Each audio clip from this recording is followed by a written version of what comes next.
Welcome, today in front of me Amazon Fire 7, and I'll show you how to mute notifications sound on this device. So first you should just go into the settings application. After that, click here on the sound section, and here you'll see the notification volume.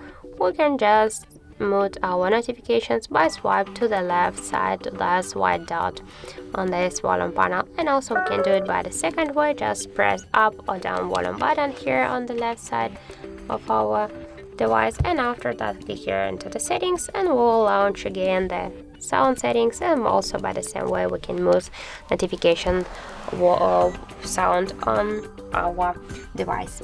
So that's it. Thank you for watching, and if you find this video helpful, don't forget to leave a like, comment and to subscribe our channel.